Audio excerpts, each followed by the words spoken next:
Everybody, Questwise here, and today we're going to make a return to the Palladium Megaverse series of books, and to one of my sort of favorites of the series, favorites of the entire company, and that would be Palladium Fantasy. And we're going to do a sort of exploration of different portions of that world, as it were. Today we're going to start with the Western Empire. We're going to talk about the source book a little bit more in depth. What I think is really, really cool about this book, and some of the cool ways we're going to use this book to sort of branch out into some of the other ones as well, too. Why am I starting with the Western Empire? That's a good question. I'm not really sure. It was one of the ones that I picked up, or should I say, picked up off the shelf, and started to read through again. One of the great things that I love about Palladium Books and Palladium Fantasy is overall is that they have a very strict sort of level of competence that they expect when they hire a writer to do different types of source books or world books. So you can almost guarantee that when you sit down to read one of these, that there's going to be a certain level of sort of narration and structure to the writing itself that you can sort of look forward to. And the Western Empire is no different. This book is written very, very well. It's written in such a nice, fun, readable manner. But there's a lot of great stuff in here as well, too. So what is the Western Empire? Again, I'm not really sure why I started with this one. I thought it was probably just... it's got a lot of great gateways into other parts of the Palladium fantasy world, and that's, I guess, one of the reasons why maybe I started with this one. But the Western Empire is this sort of decadent, think of a mixture of like Rome and Constantinople and some of the medieval and ancient Middle Eastern cities and or empires and kingdoms sort of blended into one, where decadence and living the high life and riches and sex and fame and over eating and drinking to over excess and just life in the over excess as a whole is sort of the norm in the Western Empire. The Western Empire covers a huge swath of land in the sort of central part of the Palladium fantasy world, with like the northern hinterlands and northern wilderness and Byzantium being north of that, the Innsloth jungles being to the south, and this being sort of not contained to just a peninsula that sort of juts out in the middle, but some of the surrounding Ophid's grasslands and stuff in there as well too. They begin to bleed out into that, and the history behind being that they had at one time conquered a huge swath of lands, and because as most empires do, they sort of gained a sort of level of comfort and competency.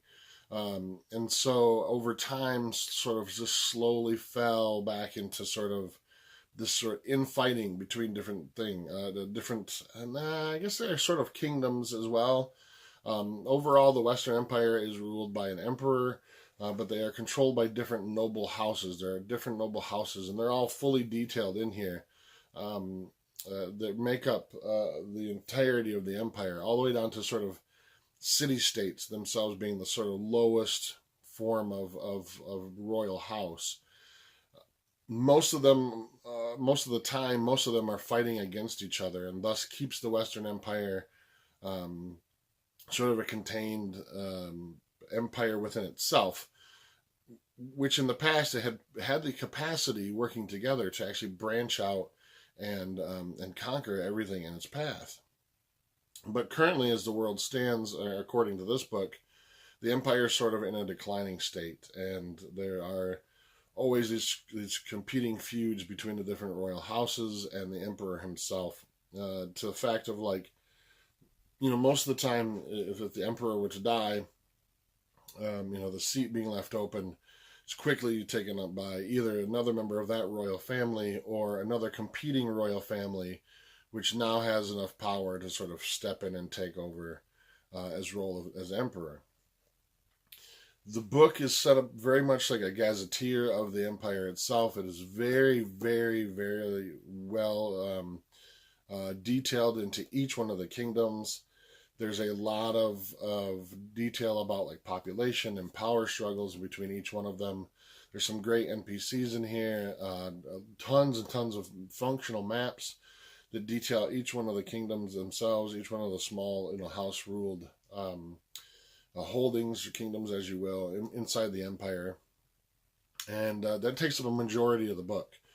I would say that a lot of this is uses a great source book. It's not so much an adventure book, but there are adventures in it, and lots of adventure seeds and hooks to kind of send you on those paths. So it's not something that you're going to sort of just travel across very quickly and be able to see everything that it entails. There are months, if not possible years, of adventure ideas in here, because you can use each one of the small royal houses and their small kingdoms as an adventure seed for several sessions, if not a full campaign. There are some really interesting. It's putting them all together seems like quite a task when you're reading through this kind of thing. So at the very back of there are a couple of very interesting adventures to help set the tone for those kinds of things. Because when I was reading through it, I've read it through it a couple times now, but one of the things that kind of struck me when I was reading through it just recently was there's so much information about each one of the kingdoms. It's hard to be like, where do you start? Where do I want to sort of throw the characters in to begin this sort of campaign or whatnot?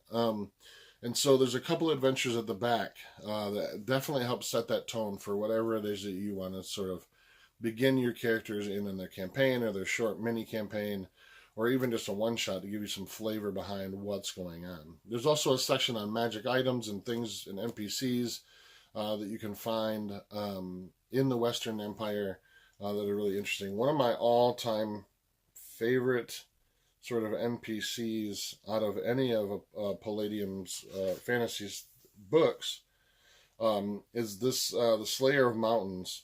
And I don't want to give too much away of this. If you don't already have this book, it's something you definitely should have as part of your Palladium Fantasy collection.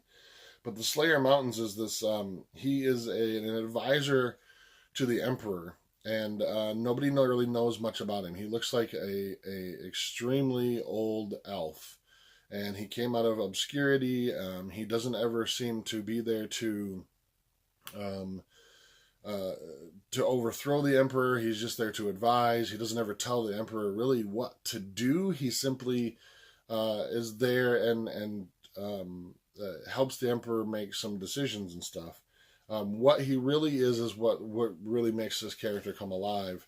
And there's a full couple pages spread on his history and his actual stats and stuff as well too. So Slayer of the Mountains, one of the coolest NPCs I've ever seen come out of a Palladium Fantasy book. Definitely worth the price of admission alone. But the Western Empire does lead to a bevy of other places and adventures throughout the Palladium Fantasy world. And we're going to use this to launch our exploration of some of the other kingdoms and stuff as well too. This book retails for $24.95. You can get it directly through the Palladium Books store on their website. And if you haven't checked out their new website, phenomenal. The entire thing has been rehauled, it's been rehashed, it's been re-artified, if that's the right word. Anyhow, it's beautiful. And just going there to watch the Glitter Boy fire its boom gun, completely worth it. But Western Empire, we're going to start, like I said, we're going to start an exploration throughout the coming weeks, talking about different kingdoms and places and lands in the Palladium Fantasy world itself. And we're going to use the Western Empire, so you'll see this pop back up a lot of times again too, because the Empire's reach is much bigger than just the Empire itself. So Western Empire by Palladium Fantasy, Palladium Books for the Palladium Fantasy world. Definitely go check it out, and check out the upcoming reviews on some of the stuff we're going to be talking about within the Palladium Fantasy world as well too. Until next time, I'm Questwise, and I am out.